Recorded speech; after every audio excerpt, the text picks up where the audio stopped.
Hello everyone and welcome to my channel, and today I'll be reading a multi-character existence by me. So let's get into it. Muichirou. Muichirou had not intended for any of this to happen. Lately he's been very stressed. Things have not been going very well for him. And it seemed like things were getting worse, in fact. A lot of encounters with demons. A lot of them. More powerful than any he's ever encountered. So no wonder he was stressed. No wonder he was worried about you. And the memories of what happened in the past, of how his family was slaughtered, well, he could do nothing but just remember them over and over. The existence of demons, the existence that he has failed to end for now, haunts him. He and Hashira still have a mission to do. And right now, knowing that it's unfulfilled, and the demons may haunt you and kill you at any time, it scares him. That's why he has nightmares. You know what these nightmares were about. And usually, you'd be able to just make them not happen by holding him while he slept.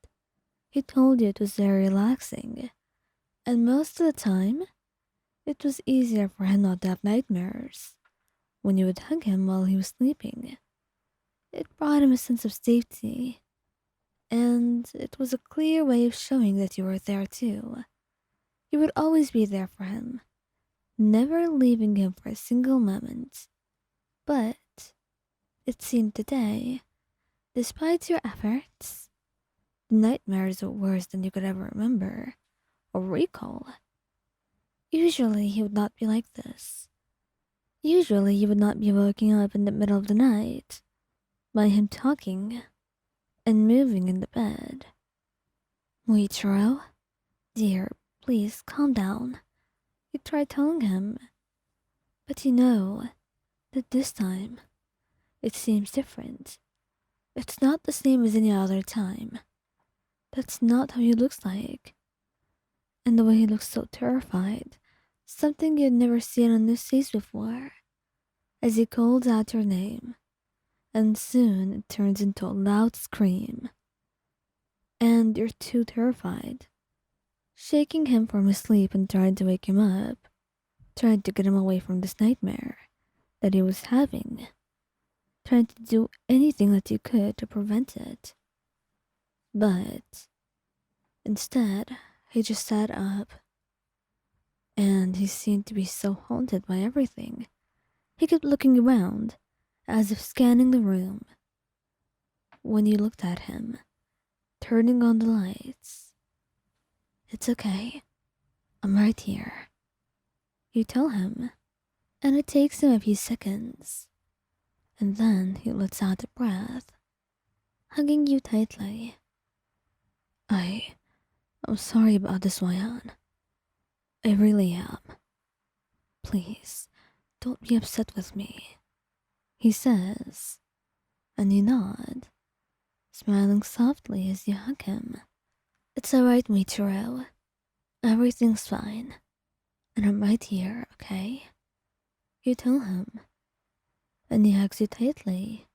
He's trembling and you could see that, so you held him close, making sure that his head was right on your chest, that you could feel your heartbeat loud and clear, telling him that you'll always be there for him, and nothing in the world could separate the two of you. Not now, and not ever. Kokushibo. You didn't know why sometimes you would have such nightmares that seemed to be so intense, and you could only recall one time where an incident like this happened.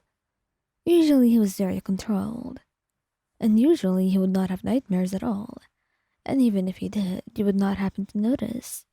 He was quiet, sometimes waking up shocked in the middle of the night, and you would only notice once it felt like the bed was getting cold, and you went up in search of him, seeing him in the living room, sitting alone, And it took him some time to actually be able to be vulnerable, in a sense, to tell you what he was going through, what made him struggle to sleep, and why he would stay up so many nights, unable to close his eyes, and finally rest. And that's what made you a lot more protective of him, in a sense. You could not be protective when it comes to nightmares. There was nothing you could do to protect him against those. But at the very least, you could hug him and hold him within your arms, hoping to make him feel any sense of safety and love. So when one night you're woken up by him screaming, it's certainly something. Something to witness and something that chills you to your very core. He was never like this. But then he pushes you away, and he seems to be not really seeing things as they are. He's in a haze, and it takes you a lot to get through to him, calling out his name over and over. It's me, Kokushibo. Look at me. You tell him, holding out your hands, hoping that it works. At this point, you were hoping that anything works. You just wanted him to listen. You wanted things to be alright. But it seemed like it was going to take a while for that. But thankfully, he looked at you, your eyes meeting, and he'd calmed down a little bit, breathing heavily. Why, I don't know what came over me. And it's okay. It's more than alright. Could I please hug you? You ask him, and he nods, wrapping you within his arms tightly and kissing your cheek. He loves you more than he loves the entire world itself. And for the rest of the night, he refused to let go of you, holding you so tightly and refusing to part with you for even a second. He couldn't sleep at all, and not until morning, until you were within his arms, sleeping, and you could make sure that nothing was going to hurt you. It took him a lot to calm down, and he only managed to sleep for a couple of hours. Just 2 or 3 at most. He knew it was going to kick him in the ass later. But right now, he was just glad he was able to get any at all. And surprisingly, with you held in his arms so tightly, the nightmares were gone. And maybe just then, he had discovered the cure. And hopefully, it would be a long-lasting one.